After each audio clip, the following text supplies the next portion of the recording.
Hey guys, LevelCap here, and today in gaming, Nvidia's new GPUs might have a major hardware flaw. Black Ops Cold War Zombies got a reveal date, Doom Eternal rips and tears on Xbox Game Pass, and more.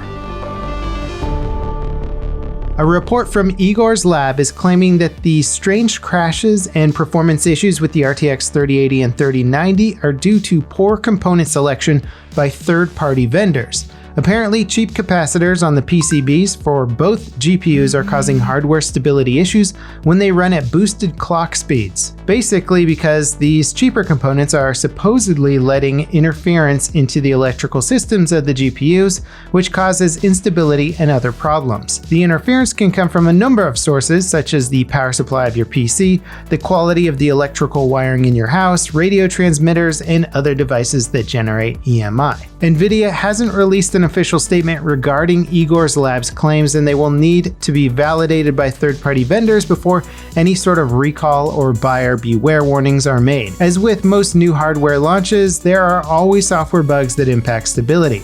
Often these issues are resolved in the first few software updates, but Nvidia have a fairly troubled past with component selection issues. For now, it seems like your best bet is to wait on official word from Nvidia and their vendor partners. If you're dead set on buying a GPU today, you should look for vendors using higher quality components or just buy direct from Nvidia.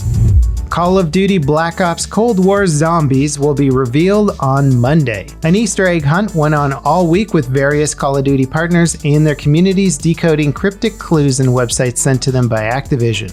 At the end of it all, the reveal date was decrypted. The only thing left is for Activision to officially confirm that date. The big question for me is whether or not we'll be getting the Zombies gameplay trailer on Monday, or if Warzone itself will be updated with an in-game Easter egg event. The original reveal for Cold War's multiplayer kicked off as a live event in Warzone. It seems unlikely that Activision would devote the same level of resources to reveal the game's zombie mode though.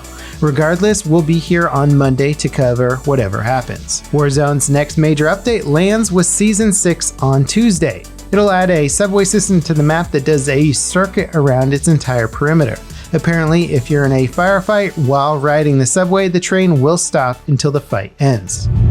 Microsoft just announced their buyout of ZeniMax's parent company Bethesda, and they're already announcing some changes to the way their games are handled.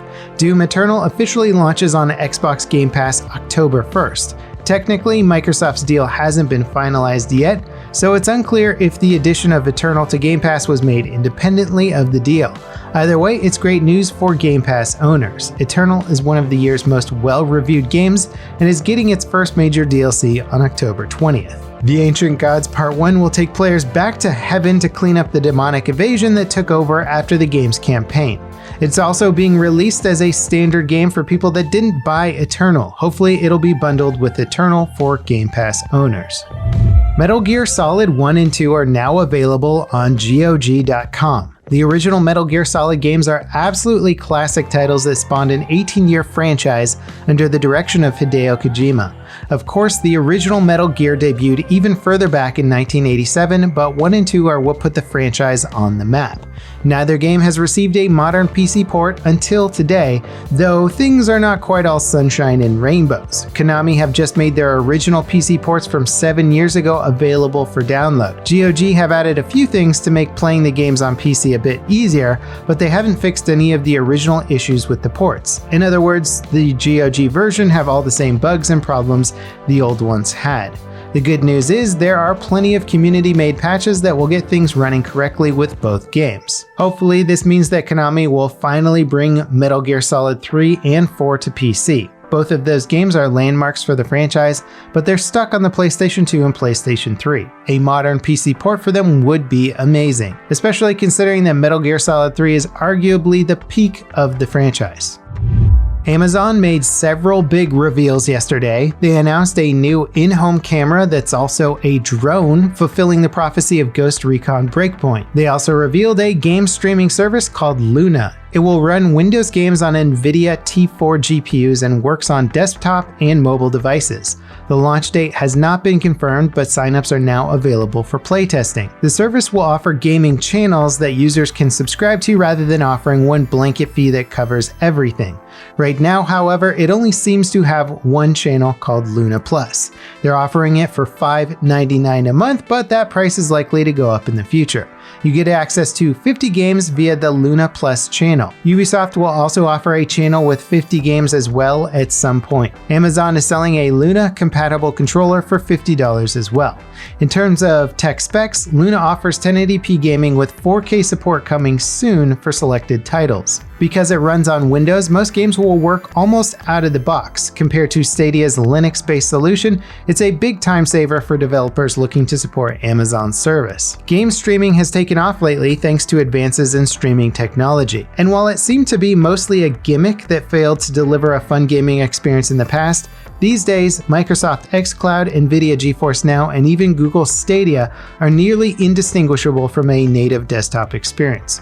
Of course, there's some additional latency, and the quality of your internet connection can have a dramatic impact on your experience.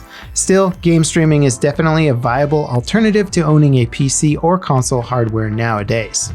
Riot have announced the first esports major for Valorant called First Strike. There will be a series of regional qualifying events leading up to the major tournament. North America, Europe, CIS, Turkey, Asia, Oceania, Brazil, and the Middle East will all be represented. The regional finals take place from December 3rd to the 6th. Registration opens in the next few weeks, though it's unclear if Riot will be charging franchising fees or requiring teams from established esports organizations. In our final story today, Fallout 76 is opening its public test servers again with some significant changes and hints at future content. The PTS launches soon and will offer new camp building mechanics. A few weeks after launch, it'll be updated with Steel Dawn quests. These are from the game's next big story expansion that adds more Brotherhood of Steel stuff. And that wraps it up for today in gaming. As always, guys, thank you so much for watching. Let me know what you thought about the stories in the comments down below. Don't forget to leave a like if you enjoyed the video, subscribe if you want to see more content, and I'll see you guys next time. This is LevelCap signing off.